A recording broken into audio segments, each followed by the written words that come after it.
गुरु प्यारी सात संगत जी, आप सभी को राधा स्वामी जी।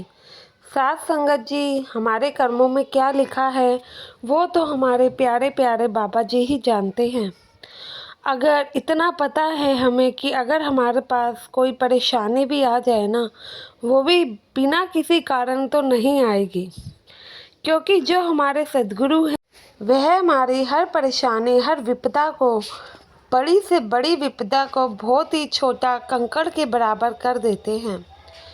गुरु प्यारी सात संगत जी, चैनल पर अगर पहली बार आना हुआ हो तो संगत के अपने इस चैनल को सब्सक्राइब अवश्य कर लें और कमेंट में राधा स्वामी भी अवश्य लिखिएगा जी। सात संगत जी, ये साखी भी एक ऐसे ही सत्संगी परिवार की है जो कि हमारे बाबा जी पर बहुत विश्वास करते थे। इन परिवार में एक दंपति रहता था और उनके पिताजी रहते थे। जो कपल था उनका कोई भी बच्चा नहीं था। उनकी शादी को 10 साल से ऊपर का समय हो गया था। पूरा परिवार सत्संगी था तो वह बाबा जी पर ही विश्वास करता था।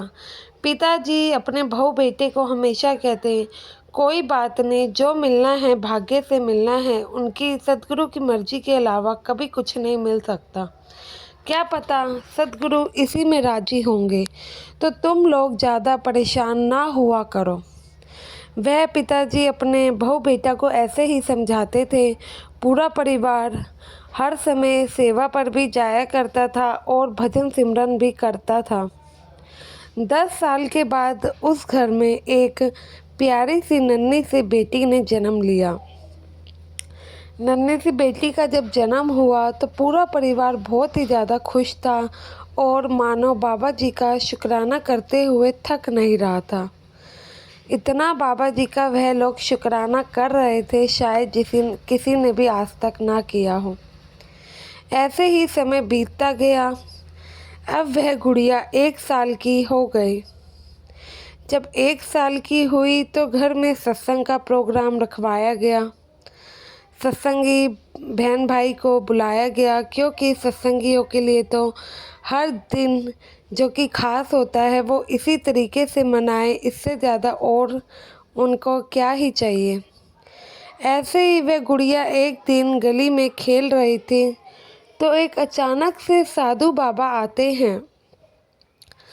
साधु बाबा गुड़िया को देखकर उसके भविष्य के बारे में माता पिता और उनके दादाजी को बताने लगते हैं। वे कहते हैं कि यह गुड़िया तो आपके घर इतने सालों में हो गई, लेकिन यह ज़्यादा लंबे समय तक आपके पास नहीं टिकेगी और इसकी आयु भी ज़्यादा नहीं है। आने वाले अगले महीने की 15 तारीख तक यह नहीं रहेगी। जब वह पूरा परिवार ऐसी बात सुनता है तो वो घबरा जाता है। वो कहता है, ऐसे कैसे हो सकता है। उसकी बहू तो मानो कि एकदम कुछ होशो हवास ही नहीं रहते हैं कि क्या ही उन्होंने बोल दिया हो। एक ही दम उस साधु बाबा पे चिल्लाने लगती है और उन्हें अपशब्द कहने लगती हैं। और क्यों ना कहती, शायद एक माँ जो थी, अब उनके बच्चे के बारे में किसी ने ऐसा कहा तो वो कैसे चुप बैठ सकती थी। लेकिन उनके जो ससुर जी थे वो उन्हें काफ़ी समझाते हैं कि बेटा, क्या तुम दूसरों की बातों में पड़ रही हो, तुम्हें उस गुरु पर भरोसा नहीं है क्या। वह काफ़ी समय लगता है लेकिन अपने बहू बेटे को थोड़ा समझाते हैं, शांत करते हैं। जैसे जैसे दिन बीतते हैं, बहू को कुछ समझ नहीं आता है, घर में शांति का पूरा माहौल फैल जाता है।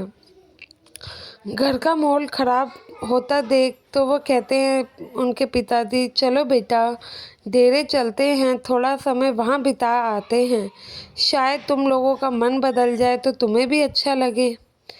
तो उनकी बहू कहती है, नहीं पापा जी, मैं कहीं नहीं जाऊंगी, मैं गुड़िया को छोड़ के कहीं नहीं जा सकती, मुझे नहीं पता कि कब क्या होगा, बस मैं इसको नहीं छोड़ के जाऊंगी। तो उनके पिताजी समझाते हैं, तो इन्हें छोड़ के जाने को कह कौन रहा है। हम पूरा परिवार साथ चलेंगे, वहाँ पर सेवा करेंगे, सत्संग सुनेंगे, शायद हमारे मन में थोड़ी बहुत शांति आ सके, जो कि इतने दिनों से उलझने चल रही हैं। शायद वहाँ से आने के बाद सब ठीक हो जाए। बहू को काफ़ी देर समझाने के बाद वह सब मान जाते हैं। पूरा परिवार डेरे तो पहुंच जाता है। पिता और उन बेटे दोनों सेवा में लग जाते हैं, लेकिन माँ शेड में बेटी को लेकर ही बैठी रहती है। उसे 1 मिनट के लिए भी अकेला नहीं छोड़ती है। अब धीरे धीरे समय आने वाला था। 15 तारीख उन्होंने कही थी, तो वह कल का ही दिन था। अब उनकी बहू और ज़्यादा घबरा जाती है, रोने बिलखने लगती है। पता नहीं कल क्या होगा क्या नहीं, क्योंकि वो एकदम से अपना विश्वास गुरु के ऊपर से खो देती है।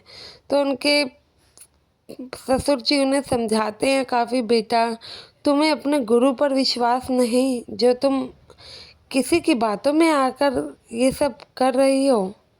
जो हमें इतने सालों में खुशी दे सकता है, तो वो क्यों हमारे साथ कुछ भी करेगा, ये बताओ। उनके पिताजी काफ़ी समझाते हैं और कहते हैं कि आओ सेवा कर लो, तुम्हें भी अच्छा लगेगा। वह पिताजी के कहने पर बेटी को अकेला छोड़कर सेवा के लिए चली जाती है। अब वो दिन आज का दिन था, जो कि पंडित जी ने उन्होंने बताया था कि ऐसा अनर्थ होने वाला है। बहू की हालत और ज़्यादा, जैसे जैसे जो समय उन्होंने बताया था वो पास आ रहा था, तो उनकी हालत और ज़्यादा ख़राब होती जा रही थी।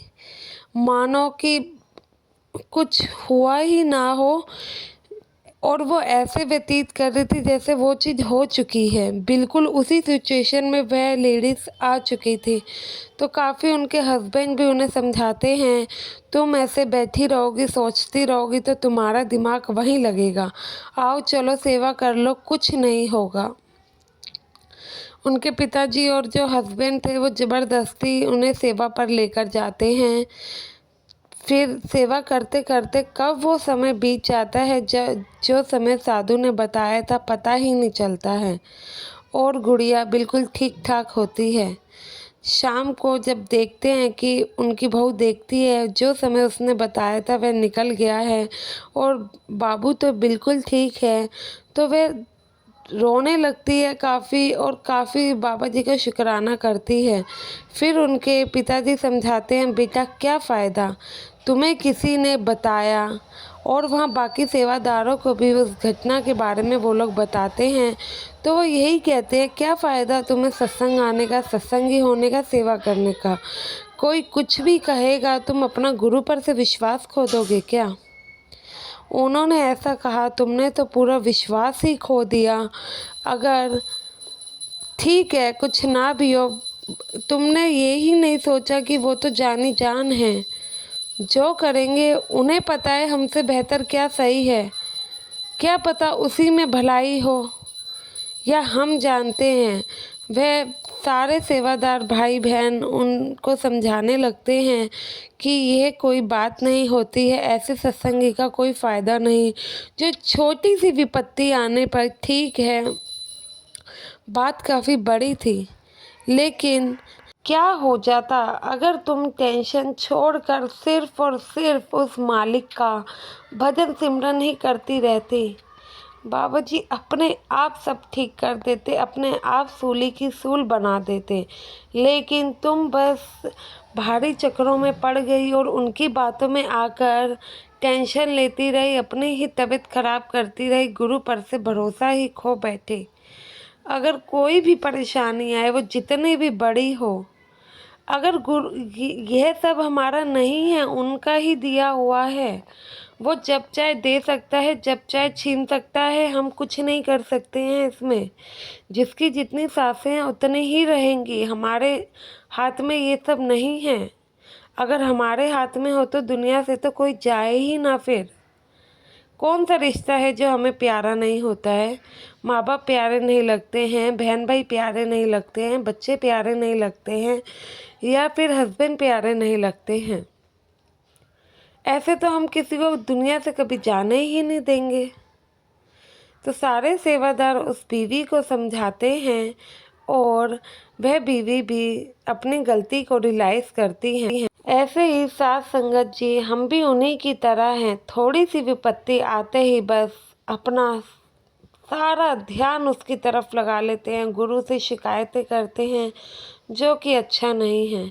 आशा है इस साखी से आप भी कुछ सीखेंगे और विपत्ति की तरफ ध्यान ना देकर गुरु पर ध्यान देंगे और उनके भजन सिमरन पर ध्यान देंगे। सोचेंगे कि बाबा जी ने जो किया है इसी में शायद भलाई होगी।